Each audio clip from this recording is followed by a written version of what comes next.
Hi, my name is Elizabeth and welcome to my channel. Fear still had a tight hold on me, but I had gotten up the courage to ask a friend of mine if I could live with her. She said she wouldn't be able to do it. I didn't know what to do.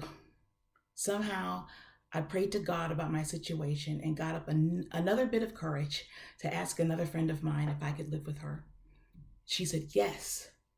She said that she had already talked to her husband about me before I even asked. That was nothing but God. I was so grateful. At this point, I was still being denied for disability, and my illness is such that I'm sometimes too sick to go anywhere. However, one day I was able to attend church. After church, would stay behind and talk with each other. I was waiting for my brother to get done with whatever he was doing because he was my ride. Since in the last video, I don't have a car anymore. A group formed in front of me in the sanctuary, which wasn't unusual because, like I said, groups of people would stay behind and talk. I suddenly got handed a piece of paper that said prayer ministry with lines for people to add their names. If you knew me back then, you would know that I was not a prayer. I didn't know how to pray, in my opinion. And I still wasn't really sure if God had heard me. I still had fear operating in me. And I definitely was not interested in being on a prayer team. Me praying up front or in church at all was not me. Praying out loud, that was not going to happen. But for some reason, I'm telling you, it is the Holy Spirit. Because I did not want to pray on my own, let alone with other people, I thought prayer was a chore. Prayer was something I grew up knowing that I should do, but I didn't want to do. But I looked up towards the ceiling and asked God, do you really want me to be a part of this? I literally rolled my eyes and reluctantly signed my name. I sat in on the entire meeting. I don't know what my brother was doing. We should have been gone by now, but he was a tremendous helper, so I'm sure he was helping in some capacity. During the meeting, I surprised myself that I actually had an opinion about prayer.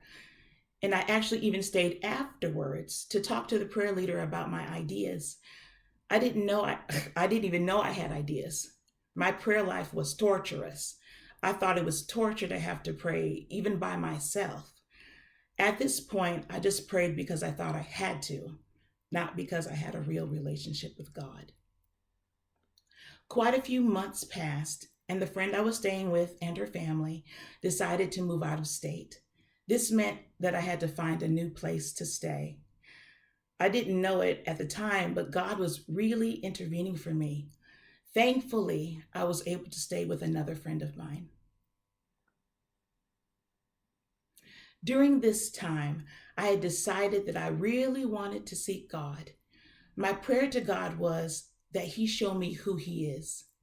I remember praying, I want to know who you are from your mouth, God.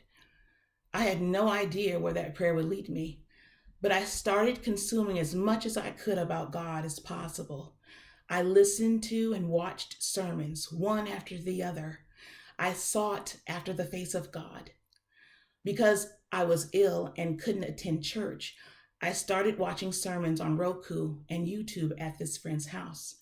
I started out watching people I was familiar with and then grew to people I didn't even know or had heard very little about. I didn't know it at the time, but God was growing me and teaching me. I was actually building up a relationship with God. If you would like to hear the rest of the story, stay tuned for the next video. And if any of my story resonates with you, please like and subscribe to my channel, and please feel free to leave a comment down below.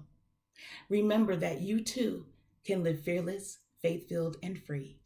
Thanks for watching.